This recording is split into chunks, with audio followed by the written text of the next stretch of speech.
Welcome back students आज का जो मेरा सेशन है वो टूरिज्म को लेकर है। टूरिज्म में आज जो मैं बात करने जा रहा हूँ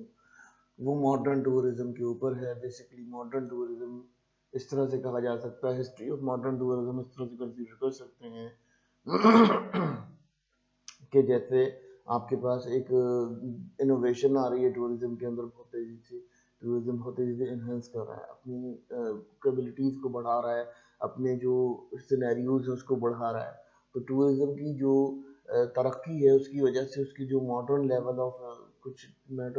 टूरिज्म है वो अब हिस्ट्री बनते जा रहे हैं, और उसको जो है हिस्ट्री में कंसिडर किया जा रहा है। बेसिकली कुछ कुछ हिस्ट्री हैं और कुछ ऐसे हैं कि कुछ अभी करंटली एज में मौजूद हैं। तो हम जो डिस्कस करेंगे बेसिकली वो ये करेंगे कि जो इनोवेशन आई है टूरिज्म के अंदर, इस एरा के अंदर, इस टाइम के अंदर वो क्या थी, उसका बेसिक कंसेप्ट क्या था, हम यहाँ पर ये डिस्कशन करेंगे। इस डिस्कशन का बेसिकली मकसद ही होगा कि हम आपको ये बता सकें, ये समझा सकें कि आपकी जो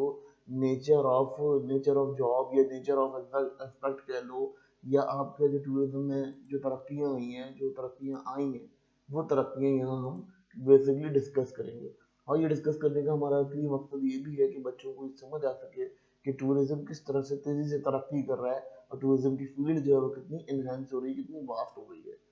अब अगर हम बात कर लेते हैं इसके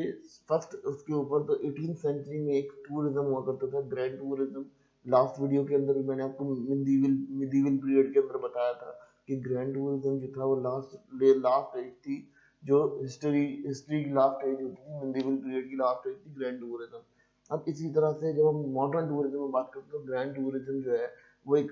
टूरिज्म था जिसका स्टार्टअप हमने यहाँ से लिया। ये इसलिए था क्योंकि इसमें जो है कुछ जो है कुछ ऐसा सिस्टम था ये 18वीं सदी के अंदर, कि जब हमारी मलिका एलिजाबेथ ने कुछ ट्रेडिशनल चीज़ों को देखा और उनका जो ट्रिप बनाया, उसका एक ट्रिप बना दिया। उन्होंने क्या किया, उन्होंने अपने स्टूडेंट्स से कहा कि आपने जो है वो विजिट करना है पूरे हेरा को विजिट करके आपने पूरे कॉन्टिनेंट के अंदर जो भी काम हो रहे हैं या जो भी उनकी जो सिस्टम है उसको आप देख रहे हो, वो सिस्टम जो है वो आपने क्या करना है, आप उस कॉन्टिनेंट को विजिट करने के बाद आपने उस कॉन्टिनेंट के अंदर जो है वो उसकी हिस्ट्री को निकालना है। इसी तरह से फिर क्या हुआ, फिर कुछ टीचर्स के साथ उन्होंने क्या किया कि कुछ ट्रेनर्स को टीचर को कहा कि जी आप जो है बच्चों को, जैसे हमने अक्सर स्कूल वगैरह में सुना है कि जी वो कैंपिंग पे लेकर जा रहे हैं, कैंपिंग करवा रहे हैं। ये जो कैंपिंग करवाने का सिलसिला होता है, ये कैंपिंग का सिलसिला भी ग्रैंड टूरिज्म से निकला है, क्योंकि ग्रैंड टूरिज्म जो है वो स्टडी टूरिज्म हुआ करता था किसी जमाने में। और उसको ये किया जाता था कि आपको सयाहत इसलिए कराई जाती थी कि आपको जो है वो पूरी मालूमात हो। बेसिकली अब अक्सर हम किसी बुजुर्गों को सुनते हैं या बड़े बुजुर्ग सुनते हैं कि वो कहते हैं कि जी हमारा जो वो था, क्या नाम है, जो लोग घूम के आते थे उन्हें लोग सियाना कहा करते थे। यानी वो सियाने होते थे, उनका ये होता था कि वो इलाका इलाका घूमे हुए होते थे, उन्हें सारे हालात पता होते थे। तो ये जो टूरिज्म था, ये टूरिज्म इस तरह के लोगों के लिए था जो सियाना, जिसे कहना चाहिए कि वो सियाना कंसीडर किए जाते थे उस जमाने के, यानी बहुत काबिल और बहुत शातिर लोगों में शुमार किया जाता था उन्हें। तो बेसिकली ग्रैंड टूरिज्म का, बेसिकली मैंने आपको बताया कि जब वर्ल्ड वार 1 हुई तो ग्रैंड टूरिज्म का सिस्टम खत्म हो गया, क्योंकि बहुत तेजी से जो है तबाही आई, उसकी वजह से बहुत ज्यादा चीजों को देखा गया कि ऊपर बहुत ज्यादा किसी कोई नेशन ऊपर आ गई, कोई नेशन नीचे चली गई। इसकी वजह से क्या हुआ कि वो जो ग्रैंड टूरिज्म था वो पूरी तरह से खत्म हो गया। बेसिकली ये क्या हुआ, ये क्या करते थे, इसमें इस तरह की ट्रेवलिंग होती थी जिसमें हम जो सिटीज को विजिट करते थे, और उसके अंदर ये यूरोप में ही, बेसिकली यूरोप का कल्चर था, ये यूरोप से ही हुआ था, ये एजुकेशनल एक्सपीरियंस के लिए किया जाता था, कुछ एनवायरनमेंट की स्टडी के लिए भी इसको किया जाता था और इसको हासिल करते थे। अब बात कर लेते हैं जनाब किसकी, अब हम बात करते हैं 19th सेंचुरी की। अब 19th सेंचुरी में जब हम आए और हमने जब 19th सेंचुरी को देखा, तो 19th सेंचुरी में हमारे पास क्या सिलसिला हुआ, हमारे पास सिलसिला कुछ यूँ हो गया 19th सेंचुरी के अंदर, कि वहाँ पर बहुत तेज़ी से इंडस्ट्रियलाइजेशन स्टेट आई। बेसिकली इंडस्ट्रियलाइजेशन ने किया क्या, बेसिकली उन्होंने किया ऐसा कुछ कि उन्होंने बहुत सारी इनोवेशन निकाली, जैसे व्हीकल्स निकली, गाड़ियाँ निकली, कार निकली, फैक्ट्रीज ने बहुत सारी फैक्ट्रीज आई, फैक्ट्रीज के अलावा बहुत सारे ऐसी चीज़ें आई जिससे हमने देखा कि जो इनोवेशन थी वो बढ़ती चली गई, उसका बढ़ना मुमकिन भी था और होना भी चाहिए था, क्योंकि वो एक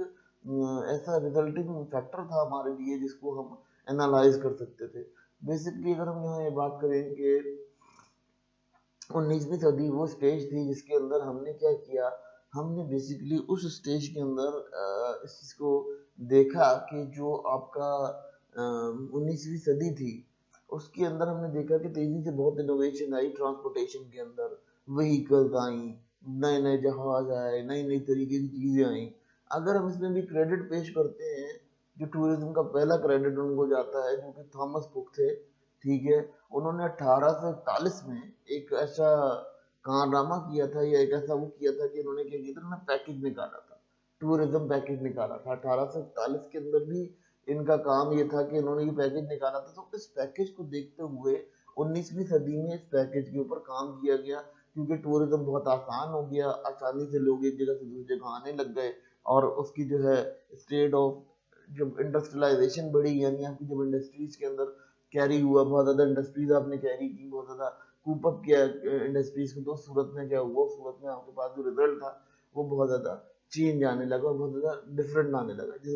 जिसको हम देखते हैं कि हमारा जो रिजल्ट था वो बहुत ज़्यादा चेंज हुआ। उससे हमें क्या हुआ, उससे हमारा जो टूरिज्म था, यानी जो लोकल टूरिज्म था, वो हमारा लोकल टूरिज्म भी बढ़ा, क्योंकि लोग डोमेस्टिकली मूव करने लगे। देखो इंडस्ट्रीज में, इंडस्ट्रीज के अंदर जो है, इंडस्ट्रीज के अंदर जो है जॉब मिल जाती थी, काम मिल जाता था, ये सारी चीजें मिल जाती थी। तो इस वजह से लोगों ने वहां मूव करना शुरू किया। जब उन्होंने मूव करना शुरू किया तो ऑलमोस्ट ये उनके लिए एक अच्छा बेनिफिशियल इकदाम था, कि जिससे उन्होंने जो है फायदा उठाया, और फायदा उठाने के बाद उनका जो सिस्टम था वो मजीद तरक्की कर गया। तो उसके बाद अगर हम बात कर लेते हैं कि मास टूरिज्म की एज आ गई। मास टूरिज्म की एज क्या होती है, जिसके अंदर आपकी इंतहा की तरक्की की गई हो, वो मास टूरिज्म कहलाता है। इसमें क्या हुआ, इसमें लोगों के पास प्राइवेट व्हीकल्स बढ़ी, और इब्तदा में जब 19वीं सदी का इब्तदा हुई, तो उसमें लोगों के पास व्हीकल की बहुत रसाई हुई, लोगों के पास गाड़ियां आई, लोगों ने गाड़ियों से क्या किया, मूव करना शुरू कर दिया। फिर उसके बाद जो है वो रिजॉर्ट्स की बड़ी वैल्यू बनी, क्योंकि कुछ लोगों ने डॉक्टर्स ने ट्रीटमेंट के लिए कहा कि जी आप रिजॉर्ट्स के अंदर रहें, और रिजॉर्ट्स के अंदर वो जो है उनके अंदर रहना चाहिए, ताकि आपका डिजीज जो है वो क्योर हो सके। तो इस वजह से लोगों ने बहुत ज़्यादा रिजॉर्ट्स की तरफ तवज्जो दी, रिजॉर्ट्स की तरफ गए, बड़े बड़े रिजॉर्ट्स उस ज़माने में आए, और बहुत ज़्यादा रिजॉर्ट्स के हवाले से तरक्की हुई। बेसिकली हुआ क्या कि ये तरक्की बहुत ज़्यादा गहरी हुई, इसलिए क्योंकि इसके अंदर जो सिस्टम था, वो सिस्टम ये डिस्क्राइब करता था आपको कि आपका जो मास टूरिज्म था वो क्यों बढ़ा, क्योंकि आपके पास गाड़ियों की बहुत ज़्यादा वो आ गई, रोड्स बहुत फ्लोरिश आ गई, आपके पास जो एरियाज बहुत फ्लोरिश आ गए। इस एरिया के अंदर जो है आपके पास क्या हुआ, आपके पास जो है वो पर्सनल कन्वेंस हो गई। इसके अलावा कुछ एविएशन सर्विसेज आ गई, जैसे एयर एविएशन सर्विसेज ने काम आसान किया, कुछ लोगों को ऐसी जगह पे भी ले जाना शुरू कर दिया। फिर उसके बाद उसके अंदर बहुत ज़्यादा इनोवेशन इस तरह से भी आई कि आपके पास जो बेसिकली लोगों को ये बात समझ आने लगी कि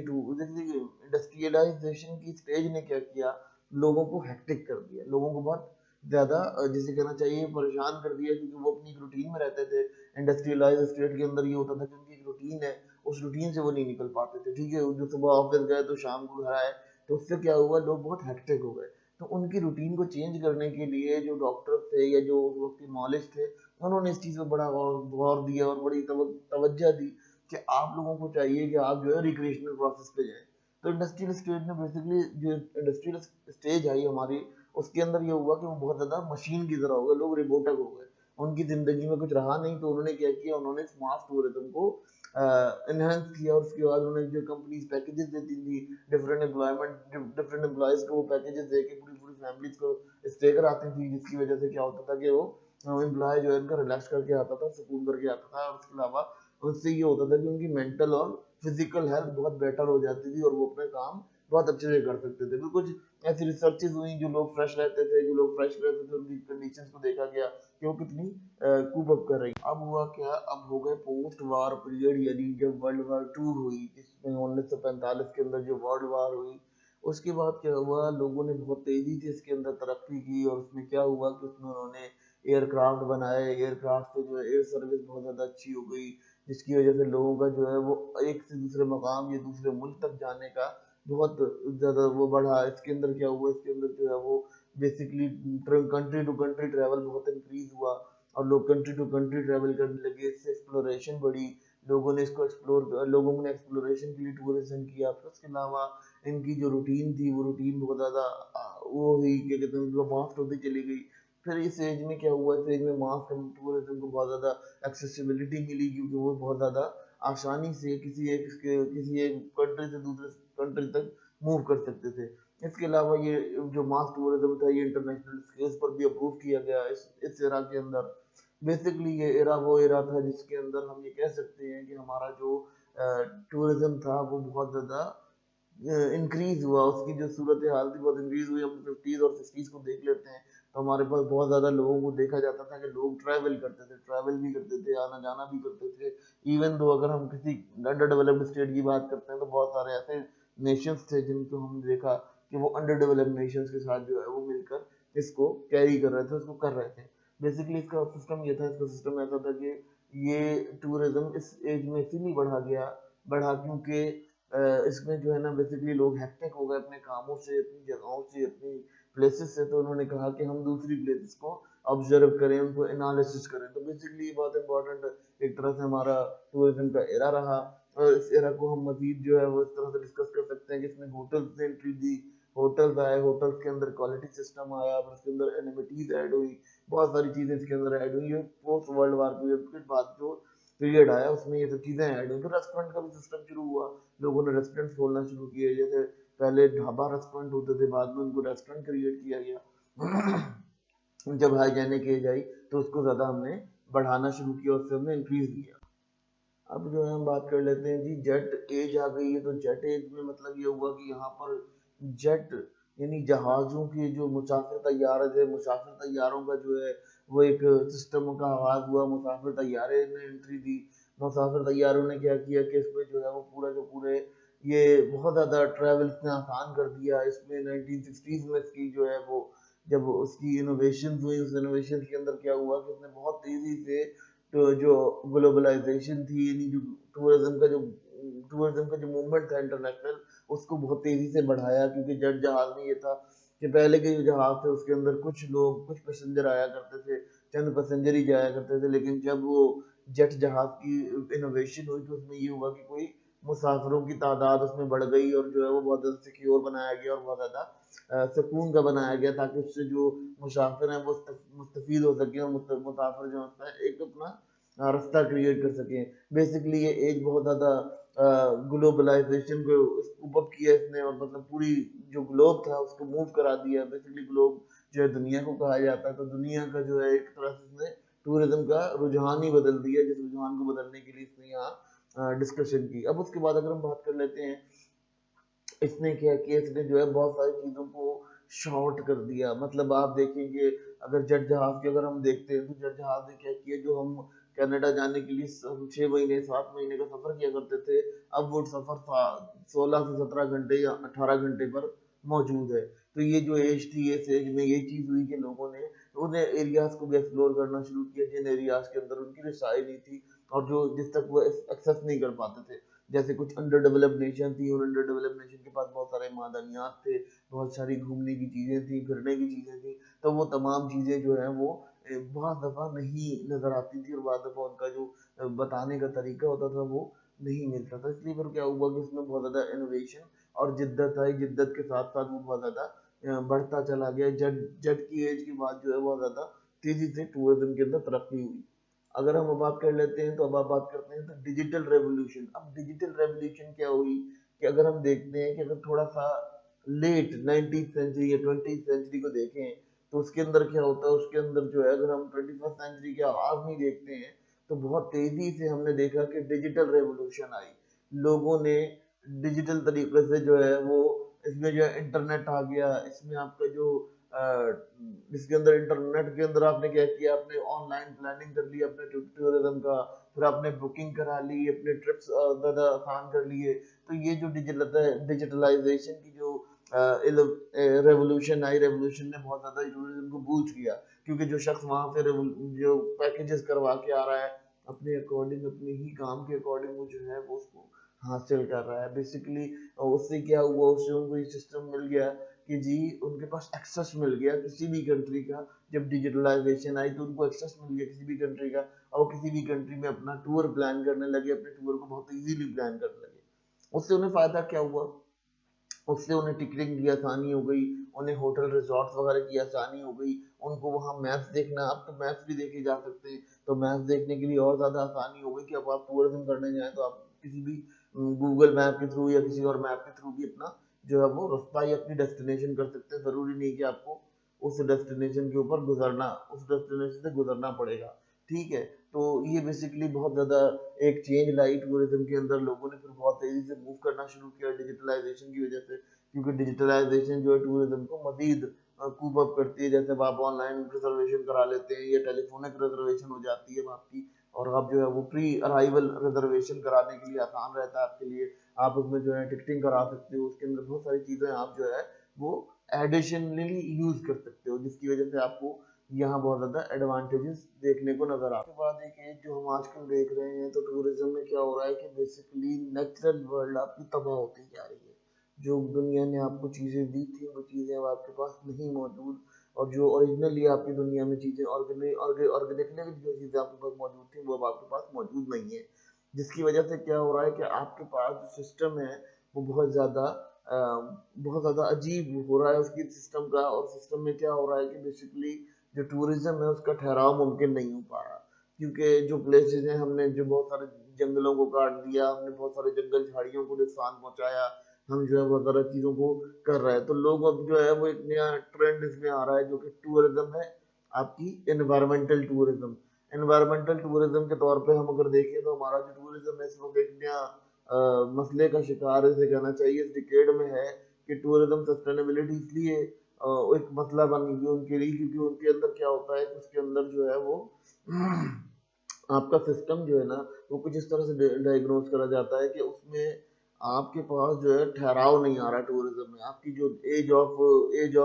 जिसे कहना चाहिए एज ऑफ इनोवेशन जो है, उसके अंदर इनोवेशन की एज के अंदर ये हो रहा है, ये नुकसान हो रहा है हमें कि हमारा जो टूरिज्म है वो एक ठहराव की तरफ नहीं आ रहा, जिसकी वजह से हमें क्या हो रहा है, हमें बहुत ज़्यादा नुकसान देखने को मिल रहे हैं। फिर जो दूसरी किस्म की जो कंट्रीज गवर्नमेंट्स हैं या गवर्नमेंट इन्वॉल्व हो गई उसके अंदर, गवर्नमेंट कहती है कि इस फैसिलिटी को ऑन किया जाए, ये फैसिलिटी दी जाए जिससे हमारा रेवेन्यू जनरेट हो सके, हम इससे रेवेन्यू जनरेट करें, हम इसमें लोगों को एक्सेस दें अपनी पॉइंट्स का, और उन पॉइंट्स के ऊपर एक्सेस देने की वजह से हम उनसे चार्ज लेकर उस चार्ज को अपना रेवेन्यू बनाएं। तो गवर्नमेंट इस चीज़ में भी आ गई है, तो उस वजह से अब ये टूरिज्म को मजीद तरक्की दे रहा है। और ये आजकल जो है, मगर पिछले डिकेड में देखते हैं तो ये बहुत ज़्यादा काम इसके लिए किए गए हैं। अगर हम डेवलप्ड नेशन के अंदर बात करें तो डेवलप्ड नेशन के अंदर तो बहुत इस चीज़ पर काम किया गया, लेकिन अंडर डेवलप्ड नेशन जो है वो सिंपल सोच हो रही है, उन्हें कहीं किया कहीं नहीं भी किया, तो ये उनके लिए एक बड़ा इम्पैक्ट है। लेकिन अंडर डेवलप्ड नेशन में भी अगर हम बात करते हैं, कुछ अंडर डेवलप्ड नेशन की जो जो इस वक्त डेवलपिंग स्टेज में है, उन्होंने बहुत इसके लिए काम किया और बहुत ज़्यादा काम कर रहे हैं वो, क्योंकि उनको जो है टूरिज्म सस्टेनेबिलिटी एक आसान तरीके से हेल्प किया। फिर जैसा कि आपको मालूम है कि आपका जो इस वक्त स्टडीज़ बहुत वास्ट हो गई हैं, ऑब्जर्वेशन बहुत वास्ट हो चुकी है, आपके स्टूडेंट्स की जो थिंकिंग है वो बहुत ज़्यादा वास्ट हो चुकी है। उस वास्ट होने की वजह से क्या हो रहा है कि आपके पास जो आपका नेचर ऑफ टूरिज्म है, एक नया नेचर ऑफ टूरिज्म बन रहा है जो एक्सपेरिमेंटल टूरिज्म बन रहा है, क्योंकि वो बच्चों को सिखाने के लिए, बच्चों को समझाने के लिए, जैसे अगर हम बात कर लेते हैं जियोलॉजिकल रिसर्च करने के लिए, तो हम क्या करते हैं जियोलॉजिकल रिसर्च के लिए मुख्तलिफ जियोलॉजिकल एरा को विजिट करते हैं और उसको एक्सपेरिमेंटाइज करते हैं। ठीक है, इसी तरह अगर हम बात कर लेते हैं कि कोई हमें ऑब्जर्वेशन लेनी है कोल्ड की, हॉट की, या कोई हॉट प्लांट की या कोल्ड प्लांट की, कोई हमने वो लेनी होती है, ऑब्जर्वेशन लेनी होती है, जैसे बायोलॉजिकल या बॉटनिकल रिसर्च होती हैं जो हम कूल एरियाज के अंदर ही कर सकते हैं, तो हमें जो है उनके लिए भी लाजमी तौर पे एक टूरिज्म प्लान करना पड़ता है। वो टूरिज्म आजकल बहुत ज़्यादा इंक्रीज हो रहा है। इसके अलावा एक्सपेरिमेंटल टूरिज्म इस तरह से भी कह सकते हैं कि स्टडीज़ के लिए जो किया जा रहा है, पहले हम स्टडीज़ के लिए जो टूरिज्म करते थे वो सिर्फ उस जगह का नक्शा बनाने के लिए या उस जगह के बारे में बताने के लिए कि वहाँ की इन्वायरमेंट कैसी है, ठंडी है, गर्म है, सर्द है, या ये सब बताने के लिए। मगर अब जो हम टूरिज्म कर रहे हैं वो टूरिज्म ये करते हैं कि वहाँ किस तरह के प्लांट पाए जाते हैं, वहाँ किस तरह की जो है वो नेचर हैबिट्स हैं, वहाँ कौन कौन से वाइल्ड नेचर पाई जाती है, किस किस तरह के वाइल्ड नेचर से हम वहाँ पे जो है वो डिफेंड कर सकते हैं और कैसे उनसे डिफेंड किया जाता है। ये तमाम एक्सपेरिमेंटल, और फिर बहुत सारी डिस्कवरीज करने के लिए हम वहाँ जाते हैं। डिस्कवरीज ऐसे करते हैं कि हम पता करते हैं कि जी इस जो है वाइल्ड इस फॉरेस्ट के अंदर जो है ये वाइल्ड हशरात पाए जाते हैं, इनकी ये कंडीशन है और इस तरह के हशरात होंगे। फिर हम कहीं ठंडे इलाके में जाते हैं तो वहाँ दूसरे वाइल्ड वाइल्ड क्रिएचर्स के बारे में हम जानते हैं कि जी वाइल्ड क्रिएचर्स जो हैं वो यहाँ किस तरह से मूव कर रहे हैं या उनका लिविंग हैबिटेट कैसा है। बहुत सारे बच्चों को मेडिकली बताना होता है कि वाइल्ड क्रिएचर्स किस तरह से लिव कर रहे हैं, तो उसके ऊपर भी आपको जो है ये बहुत ज़्यादा वास्ट कर देता है। फिर अगर हम बात कर लेते हैं एक्सपेरिमेंटल वे के अंदर, तो एक्सपेरिमेंटल वे के अंदर टूरिज्म बहुत ज़्यादा वास्ट इसलिए भी हो रहा है कि अब आपको बहुत सारी डिजीजेज आ रही हैं। उन डिजीजेस के लिए बहुत सारे प्लांट्स, बहुत सारी ऐसी मेडिसिन हर्बल हर्ब की ज़रूरत पड़ती है, ऐसे हर्ब ऐसे शर्ब की ज़रूरत पड़ती है कि जिनको आपने जो है वो सर्च करना होता है, फैच करना होता है। तो आप लाजमी तौर पे एक टूरिज्म प्लान करते हो जो कि आपका एक्सपेरिमेंटल टूरिज्म होता है। असल में इस बात को बताने का हमारा मकसद यही है आपको कि जनाब आपका जो अ, ये तमाम हिस्ट्री जो मॉडर्न वे में हमने आपको बताई, बेसिकली मॉडर्न वे में नहीं है, बेसिकली इसमें अभी भी काम चल रहा है, लेकिन इसमें कुछ ऐसी कंडीशंस हैं जिससे हम ये कह सकते हैं कि हमारा जो टूरिज्म है वो अभी मजीद तरक्की की तरफ जा रहा है और हम उसको लेके जा रहे हैं। टूरिज्म एक बहुत बड़ी फील्ड है, एक बहुत बड़ी वास्ट फील्ड है। बेसिकली हम और एक बहुत बड़ा इकोनॉमिकल हमारे लिए रिसोर्स क्रिएट कर सकता है। अगर हम इसको इसकी स्टडीज करते हैं और इसको बाहर से स्टडी करके देखते हैं तो हमें ये बात पता चल जाती है कि हमारा जो टूरिज्म है वो कितना वास्ट, कितना कितना वास्ट है और हम उसमें कितना अर्न कर सकते हैं, अपने लिए कितने रेवेन्यू जनरेट कर सकते हैं। गवर्नमेंट भी अगर इस लेवल पे काम करती है, गवर्नमेंट लेवल पे तो बहुत ज़्यादा रेवेन्यू जनरेट कर सकती है, बहुत ज़्यादा चीज़ें कर सकती है। मगर अनएक्सपेक्टेडली अगर हम अंडर डेवलप्ड नेशन की बात करते हैं तो अंडर डेवलप्ड नेशन में ये चीज़ें इतनी फ्लरिश नहीं होती क्योंकि वहाँ के जो लिविंग लोगों का स्टैंडर्ड है वो स्टैंडर्ड बहुत ज़्यादा